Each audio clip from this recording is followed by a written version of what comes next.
कहते हैं ना, अकल बड़ी की भैंस। पाकिस्तान और चीन के लिए ऐसा है कि दोनों के लिए भैंस ज्यादा बड़ी है क्योंकि जगह वो ज्यादा लेती है। ऐसा भारत सिद्ध कर रहा है। जब 1971 की भारत पाकिस्तान की लड़ाई हुई थी तब अमेरिका के बहुत सारे अच्छे विमान, जिसमें अमेरिका के टॉप क्लास के लड़ाकू विमान पाकिस्तान के पास थे और पाकिस्तान ने उसका इस्तेमाल भी किया था। पर भारतीय वायुसेना ने अपने ट्रिक से पाकिस्तानी फाइटर जेट को ग्राउंडेड कर दिया था और काफी शक्तिशाली एडवांस होने के बावजूद वो अपने फाइटर जेट का इस्तेमाल नहीं कर पाए थे बहुत हद तक। वैसा ही कुछ अब भारत समंदर में कर रहा है और वो भी चीन पाकिस्तान दोनों के लिए। जानेंगे भारत ने क्या किया है। तो वहीं दूसरी तरफ ऐसा लगता है जैसे पाकिस्तान को तो डबल मार पड़ रही है और इस बार तो इतनी बड़ी कार्रवाई हो गई है जिसको सोचा भी नहीं होगा पाकिस्तान ने। भारत और दूसरी तरफ तालिबान,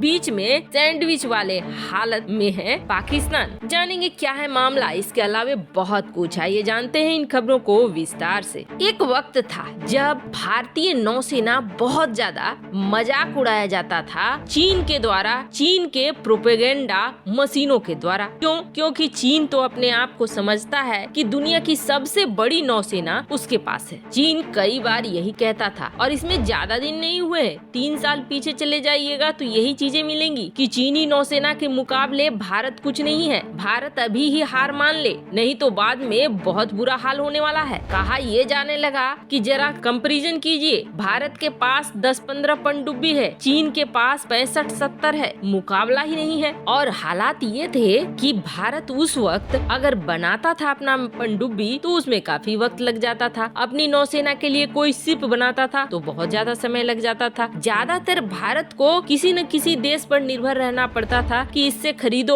उससे खरीदो। लेकिन अभी आप देखेंगे दुनिया बहुत बदल गई है और ये कंपैरिजन भारत और चीन की सेना के बीच में, चाहे वो नौसेना हो, थल सेना हो, वायु सेना हो, जब भी करने का होता है तो 2 बार जरूर सोचती है। इन सब के पीछे क्या है? इन सब के पीछे है एक आक्रामक जबरदस्त रणनीति और अपने आक्रामक रणनीति से और अपने ट्रिक से जो 70 पनडुब्बी लेकर चीन चल रहा था वो अब खुद बैठकर सोच रहा है कि हमने बहुत बड़ी गलती कर दी है। भारत की नौसेना इस बात को बहुत अच्छे से समझती थी कि हमारे सामने चैलेंज है 70 पनडुब्बियों का जिसे हमें तोड़ना है। लेकिन इसमें अकेला भारतीय नौसेना नहीं बल्कि भारतीय नौसेना, सरकार और DRDO, इन तीनों ने मिलकर अब वो कमाल किया है जो आसानी से चीन के 70 पनडुब्बियों की काट तैयार कर रहा है। अब बात करें चीनी पनडुब्बियों की तो ये चीनी पनडुब्बियां डीजल सबमरीन वाली हैं जो कि 70 की संख्या में है। तो सबसे बड़े ड्रॉबैक में है कि वो डीजल सबमरीन है, उन्हें जल्द सतह पर आना पड़ेगा, ईंधन के लिए सतह पर आना पड़ेगा, खाने पीने की चीजों के लिए सतह पर आना पड़ेगा। और इससे भी बड़ी बात ये है कि ये सबमरीन पुरानी भी हो चुकी है। ये ऐसी पनडुब्बियां हैं जो सोवियत यूनियन के जमाने की हैं और जो नए बन रहे हैं वो भी कहीं न कहीं सोवियत यूनियन के जमाने के डिजाइन है। मतलब 70 की संख्या में है लेकिन पुरानी चीज है, जर्जर चीज है, अपडेटेड उसमें कुछ भी नहीं है। आज युग बदल गया है, आज की टेक्नोलॉजी बदल गई है, आज का सब कुछ बदल गया है। ऐसे में वो सबमरीन ज्यादा ताकतवर होगी जो आज के एडवांस टेक्नोलॉजी पर बेस्ड होगी। अब 70 के मुकाबले अगर काफी ताकतवर नए एडवांस टेक्नोलॉजी से जुड़े हुए कम ही सबमरीन होंगे तो वो भारी पड़ेंगे। अब भारत ने INS अरिहंत जैसी परमाणु पनडुब्बियों को तैयार किया। ये वो परमाणु पनडुब्बियां हैं जो सतह पर काफी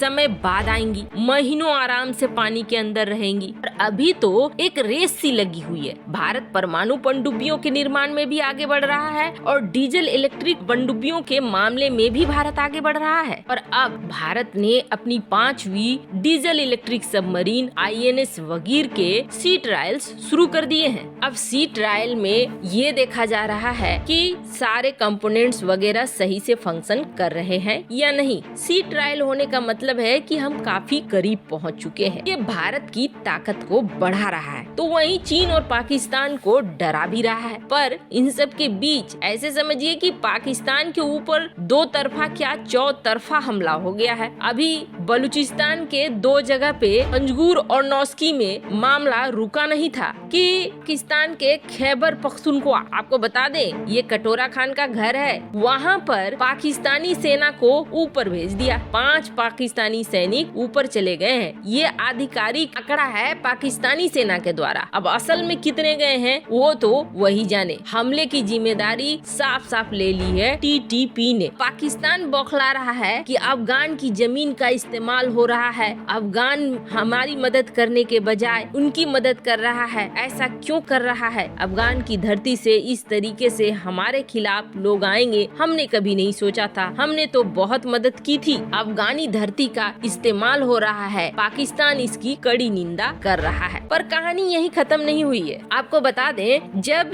ये बलूचिस्तान का मामला चल रहा था तब पाकिस्तान ने तालिबान से मदद मांगी और आधिकारिक तौर पर कुछ आंकड़े दिए थे, कुछ लोगों के नाम दिए थे और कहा था इन सबको पकड़ो। और आपको बता दें पाकिस्तान की चालाकी देखिए, पाकिस्तान ने ये नहीं कहा कि ये लोग बलूच विद्रोही हैं या फिर TTP के लोग हैं। उन्होंने ये लिस्ट पकड़ाकर ये कहा था कि ये तुम्हारे सबसे कट्टर वाले दुश्मन ISIS के लोग हैं, इनको पकड़ो। और उससे भी बड़ी बात देखिए क्या होता है जब बलूचिस्तान में पाकिस्तानी सेना कहर ढाती है तो वहाँ के लोग भाग भाग कर, जिनका कोई ताल्लुक नहीं है, न तो वो बलूच विद्रोहियों के साथ हैं और न पाकिस्तानी सेना के साथ हैं, आम लोग हैं, वो भाग कर शरण ले लेते हैं अफगानिस्तान में। अब वैसे लोगों की भी लिस्ट दे दी पाकिस्तान ने और ये कह दिया कि ये तो ISIS से हैं, इनको खत्मा करो नहीं तो कल को तुम्हारे लिए ही सबसे बड़ी समस्या होगी। अब जैसे ही लिस्ट मिली अफगान तालिबान को लगा कि पाकिस्तान सही कह रहा है। बस अफगान तालिबान ने फट से उन बलूच रिफ्यूजियों को अरेस्ट कर लिया। अरेस्ट करने के बाद उनको डिटेन करना शुरू किया कि क्या हुआ है, तुम कहाँ के हो, कहाँ के रहने वाले हो, किसके खिलाफ काम कर रहे हो। पर